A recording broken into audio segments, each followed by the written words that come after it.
Hey everybody, what's up and welcome to the channel. I have been working on something for the past year that I'm super proud of, that I want to come and share with y'all, which is my fitness journey. I am super proud. I've officially lost 60 pounds, 58 to be specific, in 2024, but as of right now filming this video, I am 60 pounds down, and I'm super excited to share my journey with you all and just give y'all 5 pieces of advice. I'm a little chatty, so I might go beyond 5, but I have 5 written down right now in my journal that I want to share with you. So whether you're looking for motivation to start or you're currently on your fitness journey like me, definitely keep on watching and let's get into the video. So my first tip is to get realistic. This is how you want to live the rest of your life.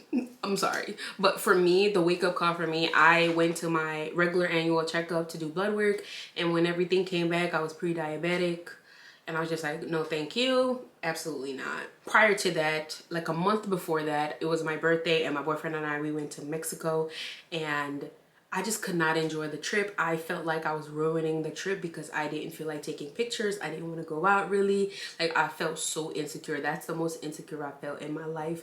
We took pictures and I look back and I'm like, Instagram will never see this. I will never post this. Till this day, it seems like that birthday never existed. Like, I didn't put the vlog out, nothing. I just felt super uncomfortable, and I just remember, like, I never want to feel like that again. Or I remember thinking, like, next birthday I'm gonna be more confident. Like, so that was kind of like my wake-up call. And then when I did my blood work and I got that and I got those things back, I was just like, yeah, it's time to kick it into gear, because I don't want it to get so bad that now it's affecting my health.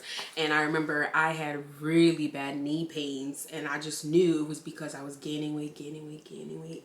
So that's basically what kickstarted my journey. Even though I've always been on a journey, but this time for real, I did something about it. And I got my blood work result. I did my blood work in November, and I got the results in, like, at the end of, I did my blood work at like the end of November, early December, and then I got the result like 2 weeks or 3 weeks into December. And I just remember, like, oh, I'm just gonna start January 1st then. And then a voice clicked and was just like, we start January 1st every single year. Get realistic. Start right now. And literally, I remember thinking, like, oh, it's the holidays, like, I'll just wait. I'm like, no. We gonna work up until Christmas, we're gonna eat on Christmas, and then we're gonna jump back the next day. And that was just my mindset. And I think everybody has their little breaking point, and that was mine. And that's what basically started my journey. So I just got very realistic on how I want to live my life, especially now that I'm a mom. I want to be around. I want to see grandkids, great grandkids. So get real with yourself.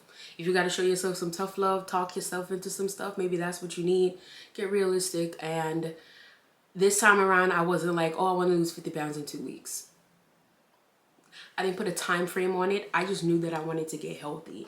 So it was less pressure for me, because I didn't feel like I had to meet like a date, or if I didn't meet that date, I felt like a failure. I knew that I wanted to be healthy. I didn't have, oh, I wanted to lose 20 pounds in the first month, or I never thought of any of that. People ask me all the time, like, what's my goal weight or whatever. Even till this day, I don't know what my goal weight is.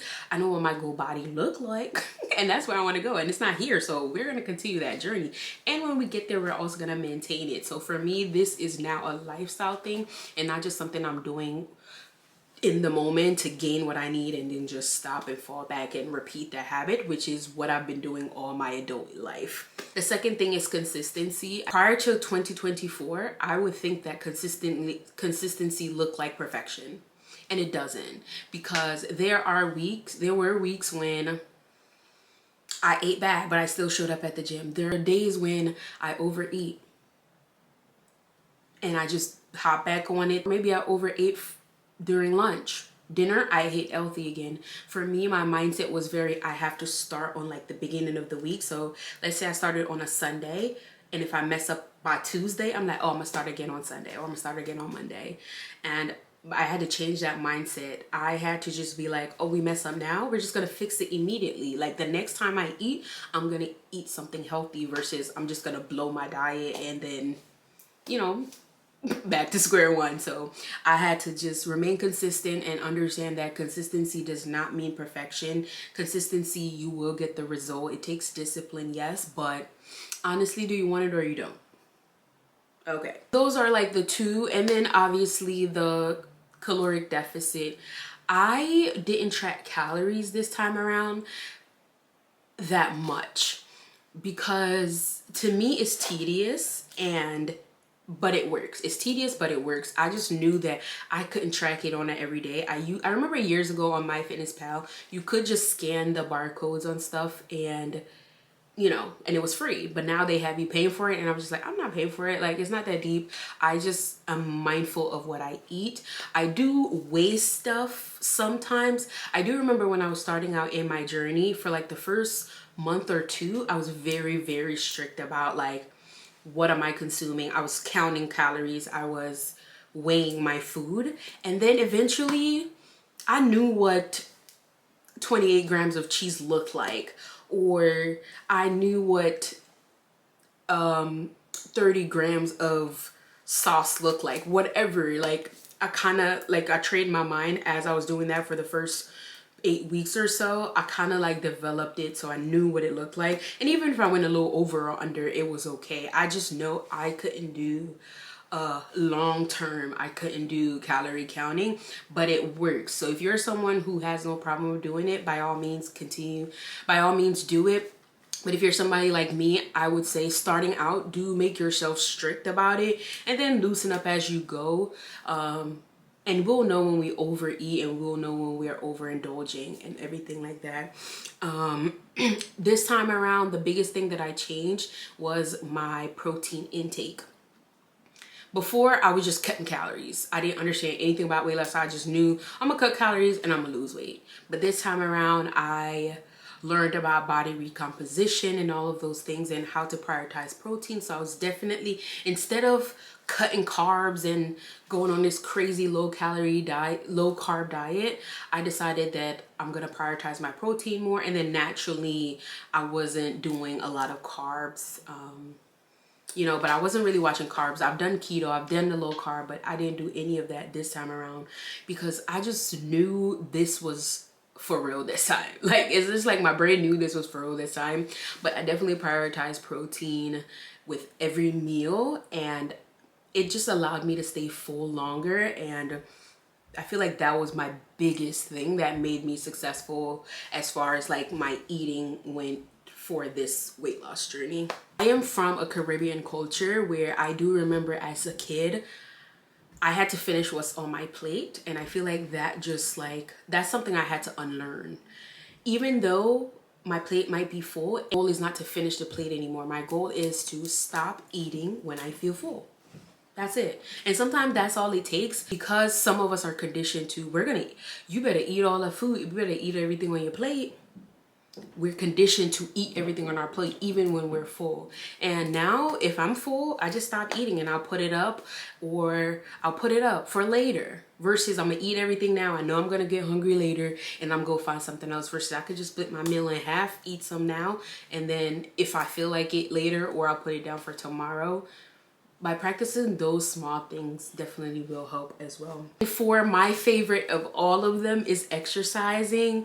I don't know who I am, because I was lazy as a bottle. Okay, but I have fell in love with the gym. It's literally been my favorite thing on this journey. Oh, I love the gym, y'all. I love the gym. I love everything about it. Yeah, camera died, but I love the gym, y'all. I fell in love with it. There have been different journeys within the past year. I remember when I first started out, my goal was obviously to lose weight. I was just trying to cut weight. So what was I doing? Just cardio. And then I eventually started doing weightlifting, different things. And now I have a whole workout split. Like, who is she? Workout split. A year ago, I didn't know what that was. I was just showing up, walking on a treadmill for 30 minutes on an incline because everybody said to do the 12-3-30 method, or whatever it's called. I was just doing that. But then as you develop in the gym, you'll get more comfortable. You will start to feel more confident to try different things. TikTok is there. Hopefully it's still here. I don't know when y'all are seeing this video, but hopefully after January 19th it's still around. But if not, YouTube, Google, the stuff that we usually use before. Just not as exciting. But I still love YouTube though, I still do. But yeah, do your research, try different things, and if you can't do it on your own, seek professional help. I know it can be pricey, but different workout classes in your area, so maybe it could be a group thing. I do remember I joined a gym, F45. I love my F45 family, and it was a workout class and it was in groups. I didn't have to think about anything. I just showed up and did what they showed me to do, and I was doing it. If you have the funds to do that, or if you're willing to sacrifice to do that, definitely do it. Sometimes we do need help. And last but not least, a lifestyle change. You are what you consume. So why is your FYP not showing health and fitness stuff? Why are you not making a plan? You should eat, breathe, and sleep this thing. And obviously we have other goals. It's not just weight loss. Any goals that we have, we should be consuming content or anything about that. So if I'm on a fitness journey, I am not sitting down and I'm not watching a mukbang. I know people say, oh, when they're hungry, they can sit down, but no. If I watch a seafood boil mukbang, I'm gonna want some seafood boil, and I just might make the drive, and I'm gonna overindulge. So I'm not watching it. I'm not watching it. I will sit down and watch somebody work out. I would sit down and watch somebody tell me how they were successful on their weight loss journey. I'm consuming that type of content. I will sit down and watch a meal prep video. I'm not gonna consume stuff that defers me from my dreams. So yeah, just a lifestyle change, to be honest, and that could be in whatever capacity, whatever you consume. I'm just always on social, so that's why I kind of cater it to. So on days when I don't feel like working out, and I will wake up at 4 and I get on TikTok and there's somebody screaming at me to get up and go to the gym, guess what I'm gonna do? I'm gonna get up and go. Versus if the first thing I open is a mukbang video, what am I doing? And that's my 5 things.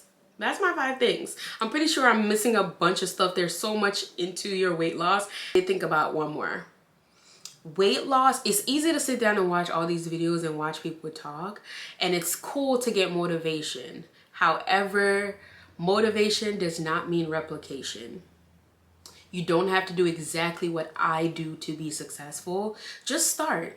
And then your body will tell you what it needs. Your lifestyle will also do that. Obviously, don't get comfortable, but adjust things to your lifestyle. Maybe you can't wake up at 4 a.m. Go at 10 o'clock, 10 p.m., whatever.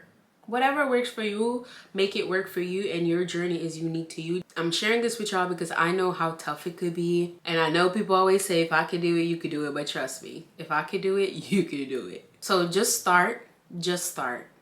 Start with what you have. You don't have to go out and buy anything. Start with what you have. Just start. And just remember that this journey is not about perfection. It's about consistency. So keep going. I believe in you. You got this. And I'm so excited to hear y'all stories. Please drop a comment down below and let me know. And a year from now, I want y'all to come back to this video and let me know. But we're going to do another video a year from now. You're going to tell me, oh, Day, I watched that video last year and this is where I am this year. Thank you so much for watching today's video. If you're on your own journey, definitely leave a comment down below. Let's stay connected, motivate each other, support each other, because together we're unstoppable. Okay. And don't forget to subscribe and comment and like the video, and I'll see y'all in my next one. Bye, guys.